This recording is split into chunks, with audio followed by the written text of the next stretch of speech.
Hello, my name is Maan Zaini. I'm 21 years old. I currently am a college student. I graduated from high school 2016, and I'm on the autism spectrum. I have, excuse that, but I have, mild autism, high functioning autism. It would be called, Asperger's, but apparently that name's not a diagnosis anymore, so I'm just making this video to share my experience with it and maybe tell you how autism works. So yeah, but of course I'm going to explain a little bit about the not high functioning and the high functioning. So what autism is really like it kind of is a disability. It's all just mentally, where people can't tell whether if this is appropriate or what's not, or when people don't really know how to interact, and how they tend to have social awkwardness, and sometimes I don't know, they have difficulty telling what's right, what's wrong, I guess, and that's really what it is. But they are gifted people, but they have a struggle. And with me, it's usually that I'm very, very sensitive, that I tend to misunderstand easily. Like, I feel like that when somebody says something like this, it's because for not a good reason, or I feel like that the way they come off is aggressive even though they didn't mean to, and something like that. But it's all about mental, like I said, is that they tend to be very sensitive to how people look, how how people will talk, their tone, for instance. And they also have a sensory issues, they call it, which is they tend to be very picky at foods, at the smell, and even the noise, by the way.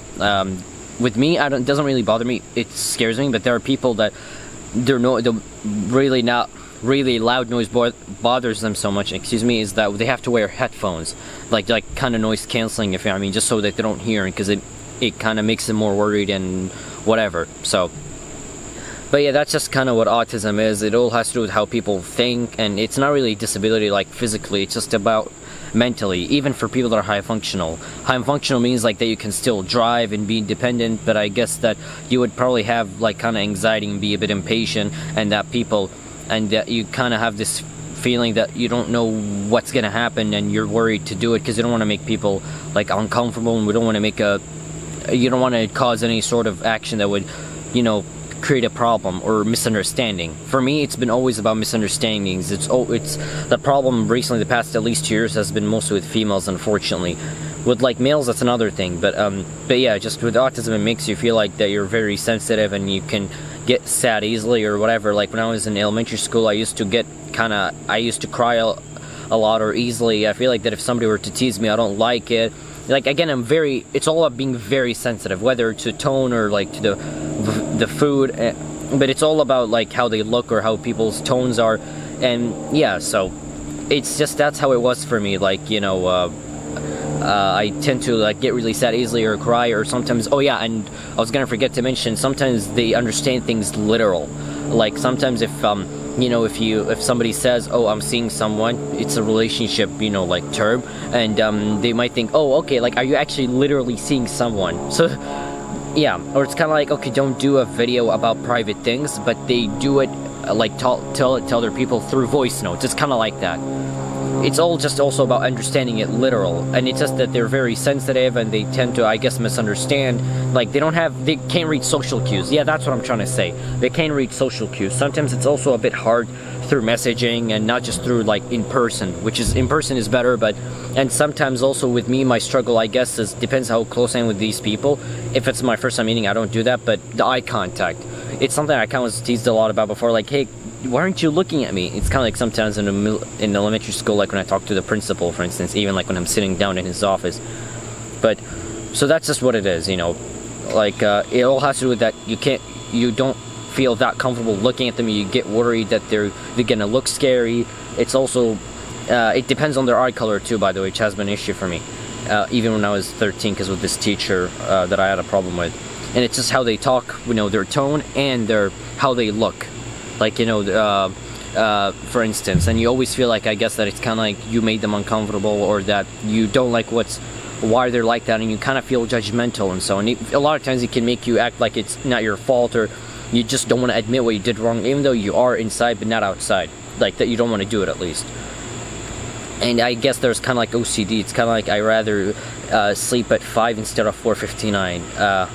Yeah, of course, who would sleep at that time unless a nap, but I'm just saying it's an example. Yeah, but in terms of autism, anything else, I'm not sure, but it has been a struggle for me, but I'm kind of blessed with it too. So, and I don't think I shouldn't take everything for granted. Like, I like how it is. It makes me have a good memory. I guess it makes me kind of be very funny or silly, something like that. But all I know is that my memory is very high. I don't know what else that I feel like this autism makes me feel aware of. I mean, that makes me feel special. Yeah, it's one of those, I guess, disabilities where people would feel uncomfortable around. Like, if, let's say, there's a guy or a girl, even, I guess, a girl around me, and she might be like, okay, he's weird. It's all about acting weird, I guess. And so there are people that literally act in a way, like when they throw a tantrum or excited, like flap their hands or something like that. And I don't know, with me, I don't feel like that. Sometimes I do it, but on my own. And with autism too, sometimes you feel like that you want, like, to have a physical touch. Oh yeah, by the way, there are times you don't want to be touched, and there are times you want to be. Like, you know, sometimes you feel like that if you love your mom or dad, you always want to be with them physically, and you can't get close to them. That sort of thing, like physically. But at least it's something that obviously if other people see, even if you're brother or sister, they're gonna get uncomfortable. Yeah. But I will say autism is a very popular disability, and it's very common, and it's something people are gonna wonder, oh, what is it? You know. So, I mean, you are, like, still healthy and all that, but except, again, it's all about how you think and how you behave. So it's all just mentally. But with for high-functioning people, like, you can do everything like a normal person, but except that you tend to misunderstand a bit, and you tend to be a bit awkward and not look at people, I guess, and it's also about, I don't know, like, you tend to be very sensitive, like, emotionally or caring-wise, like, oh, why is she like that? She looks sad. It's kind of like that. But I'm not sure if that's all, but I guess it's, you know, that's all I have to say. And it's also sometimes about how people talk.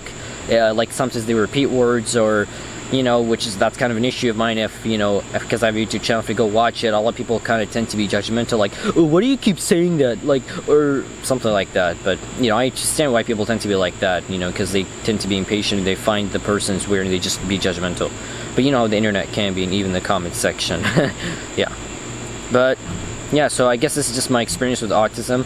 It's just that, you know, you really misread people, or people kind of can misread you, and your intention, you don't want to hurt them, but you want to really get close to them, like, you want to talk to them and whatever, and you want to build some sort of friendship or relationship. But it's also, I feel like, the thing that people can consider it creepy. But I hope everyone can be aware of the autism, even though you might be a bit uncomfortable to know someone with autism. It's okay.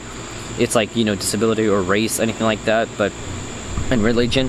But just give them a chance. At least do research as a favor, like, see how autism works. Maybe even go, I guess, volunteer somewhere where people have autism. It's okay you feel uncomfortable. I don't want to be a hypocrite, but I tend to a lot of times too, you know, and I don't like to be labeled that because I'm high functional, but I don't mean to kind of like throw them under the bus though, because I know a couple of people, or a few that are closer to me, that have autism. There's a best friend of mine, but he's on this, you know, he's high functional, he has PDD and OS, so yeah. But since I've ever moved here in the US, I've known, like, I guess 5 people who are in the spectrum, like, that are at least my age. Yeah. Well, alright, I guess that's all I have to say, and hopefully this video made sense, but, yeah, I hope you can give autism a chance, maybe research it too, but, yeah, so, again, oh yeah, and this is Manzani, and also, yeah, I'm from Saudi Arabia, and Saudi Arabia isn't actually that common with autism. I think they're starting to build more, like, resources on, like, places where you can go volunteer, but that's been an issue for me when I was in elementary school. Like, you know, it makes you kind of feel weak, and you kind of cry easily, or people kind of always want you to be tough or whatever, but it was an issue for me. I guess that's the main reason why I was like that in elementary school. So yeah, and I was in middle school for a year there, then that's it. I moved here when I was 13. So I hope this video was understood. I hope this was beneficial, and yeah, if you still don't know how autism exactly works, either meet someone with that, or just, you know, go on the internet and research, or like read books about it. I would appreciate it if you can. So it's all just about trying to be social, but it doesn't work out the way they can be, and they can come off weird. Yeah, just give them a chance, and hopefully, again, like, I guess no misunderstandings. Just, yeah, hopefully you can get comfortable with that. Thank you guys so much for watching, and again, this has been Manzani. And oh yeah, and I was diagnosed when I was 3, actually 13, but when I was 3, I talked a little bit, I actually kind of talked a bit, I started talking around 4 or 3 years old, and also that how many of my parents used to play video games so much that they would take it away. It's like kind of like the end of the world for me, and I'd cry so much. Forgot to say that too, sorry. Alright, for real, I hope I'm done, but I hope this video is beneficial and you understood, but yeah, and hopefully it wasn't too long, and excuse my way of talking and the words and me repeating. Have a good one.